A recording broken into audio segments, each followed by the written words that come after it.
Hai semua, hari ini kita sambung lagi pembelajaran sains tahun 3 dan pastikan murid-murid mempunyai buku teks dan juga buku aktiviti. Pada minggu lepas, kita telah mempelajari tentang organ deria, iaitu mata, lidah, telinga, kulit dan hidung. Okay, kita telah mempelajari organ deria dan kita juga telah mempelajari deria. Kita ada beberapa jenis deria, iaitu deria penglihatan, deria rasa, deria pendengaran, deria sentuhan dan juga deria bau. Murid-murid juga telah belajar tentang situasi-situasi ini dan deria-deria yang berkenaan dengan situasi seperti ini. Hari ini kita akan sambung kemahiran yang kedua, iaitu mengelas. Okay, mengelas bermaksud meletakkan apa-apa sahaja, sama ada objek ataupun benda hidup di dalam kumpulan-kumpulan yang tertentu. Okay, jadi ini adalah dalam buku teks muka surat 4. Apa yang berlaku di sini ialah Langgi akan membantu atuknya untuk mengasingkan stem-stem ini. Okay, apabila kita kata mengasingkannya, bermakna stem ini nanti akan dikumpulkan dalam beberapa kumpulan yang juga bermaksud mengelas. Bagaimanakah cara kita untuk mengelaskan objek ini? Jadi kita lihat atau bercakap di bawah ini. Perhatikan, selain warna stem yang berbeza, bentuk stem juga berbeza. Okay, bermakna ciri-ciri stem ini adalah berbeza dari segi warna dan juga ciri bentuk. Kita lihat pula di muka surat 3 buku teks. Okay, ini adalah koleksi stem tadi. Ia dibahagikan kepada dua, iaitu dua jenis bentuk. Bentuk yang pertama adalah segitiga dan bentuk yang kedua adalah segi empat. Oleh itu, stem yang berbentuk segitiga diletakkan dalam satu kumpulan yang sama, manakala stem yang berbentuk segi empat juga diletakkan dalam kumpulan yang sama, iaitu kumpulan lain. Selepas itu, kita lihat soalan di bawah ini. Apakah ciri-ciri lain yang boleh digunakan untuk mengasingkan stem-stem tersebut? Dalam contoh yang diberikan ini, ciri yang digunakan adalah bentuk. Satu lagi ciri yang boleh digunakan untuk mengasingkan stem-stem tersebut adalah warna. Okay, murid-murid boleh lihat ada warna merah, warna hijau dan warna kuning. Jadi, ada 3 warna di situ. Kita juga boleh kelaskan stem ini kepada 3 kumpulan. Kumpulan stem berwarna kuning, berwarna merah dan juga berwarna hijau. Jadi, untuk stem ini terdapat 2 cara untuk mengelaskannya kepada kumpulan yang berbeza. Seterusnya, mari kita lihat buku aktiviti muka surat 3.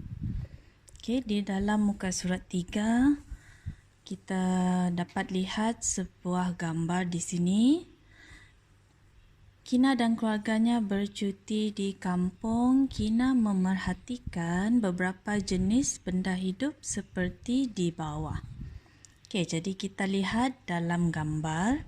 Semua ini adalah benda hidup. Bagaimanakah caranya untuk kita mengelas mengelas ataupun mengasingkan benda-benda hidup ini dalam dua kumpulan yang berbeza. Apakah ciri yang kita boleh gunakan untuk mengasingkan benda-benda hidup di dalam gambar ini? Okey, jadi murid-murid boleh lihat kita ada pokok mangga, pokok pisang, pokok cili, kucing, kambing, pokok betik, itik, ayam, lembu dan pokok rambutan. Jadi melalui gambar ini kita boleh kelaskan benda hidup ini kepada dua, iaitu haiwan dan tumbuhan. Okey, jadi nanti bila murid-murid lengkapkan muka surat 3 ini, boleh tuliskan yang pertama di atas ruang dalam ruang ini, murid-murid tuliskan benda hidup.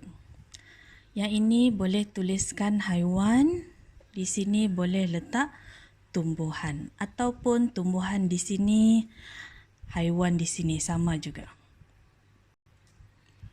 Seterusnya kita akan lihat kemahiran proses sains yang ketiga, iaitu mengukur dan menggunakan nombor. Mengukur ialah kemahiran membuat pemerhatian menggunakan nombor dan alat berunit piawai. Jadi dalam contoh di muka surat 6 ini, alat berunit piawai yang digunakan adalah jam randik digital. Okey, yang selalunya guru-guru gunakannya semasa hari sukan. Selain jam randik digital, apakah lagi alat berunit piawai yang kita boleh gunakan? Adalah lihat di muka surat 7, kita juga menganggap pita pengukur sebagai alat berunit piawai. Begitu juga dengan pembaris. Pembaris juga kita gunakan untuk mengukur. Okey, pembaris dengan pita pengukur di dalam buku teks ini adalah sama. Cara kita mengukur menggunakannya adalah sama. Kita akan bermula pada senggat sifar. Sama seperti pembaris, apabila kita mengukur sesuatu, kita perlu bermula dari senggat sifar. Seterusnya kita lihat buku aktiviti muka surat 4. Okey, mengukur dengan betul. Perhatikan situasi di bawah, namakan alat dan unit piawaian yang digunakan untuk mengukur dengan betul. Okey, gambar yang pertama. Seseorang tengah berenang. Apakah alat pengukur yang digunakan? Dan apakah unit piawaian? Okey, jadi alat pengukur yang digunakan di sini ialah jam randik. Okey, jam randik ini unit piawaiannya apa? Apakah yang kita gunakan untuk mengukur menggunakan jam randik? Okey, di sini unit piawaian yang digunakan ialah saat. Okey, jam randik digital ini adalah digunakan untuk kita mengukur masa, sama seperti jam. Okey, kita mengukur masa, oleh itu di sini nanti murid-murid tuliskan jam randik, manakala unit piawai adalah saat. Mari kita lihat yang kedua pula. Okey, apakah alat pengukur dan unit piawainya? Mari kita lihat. Okey, alat pengukur di sini adalah penimbang. Apakah unit piawainya? Apakah yang kita dapat lihat di sini? Di sini unit piawaiannya adalah kilogram. Okey, alat pengukur, apakah nama alat? Okey, apakah nama alat? Alat penimbang dan unitnya ialah kilogram. Untuk gambar yang ketiga, cikgu rasa murid-murid tahu apakah alat pengukur ini dan juga apakah unit piawai yang digunakan. Seterusnya kita lihat muka surat 5. Muka surat 5 mengukur panjang. Ukur panjang objek di bawah menggunakan alat dan unit yang sesuai. Jika murid-murid lihat objek di bawah ini, pemadam, pengasah pensel dan juga gunting. Jadi murid-murid perlu ukur panjang objek-objek ini. Apakah alat yang sesuai untuk kita gunakan mengukur panjang? Jadi murid-murid boleh fikirkan, tengok di sini ada garisan. Dan juga boleh rujuk buku teks muka surat 7 untuk mengukur panjang. Apakah alat yang digunakan? Adakah kita guna pita pengukur ataupun lebih mudah kita gunakan pembaris? Yang mana yang sesuai? Jadi di sini cikgu akan bagi satu contoh. Contoh yang pertama, satu contoh sahaja. Jadi lihat pada pemadam, ambil pembaris. Pastikan senggat sifar berada di hujung. Dan letakkannya di atas garisan tersebut. Letak macam ni. Betul-betul letak.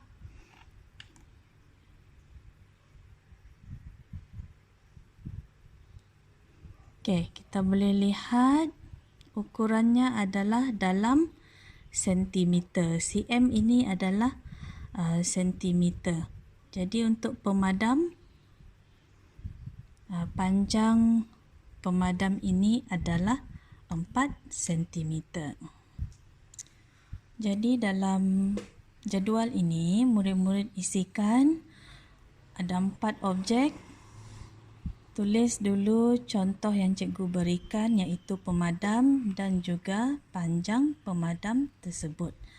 Jadi di sini panjangnya adalah 4 cm ataupun 4 cm.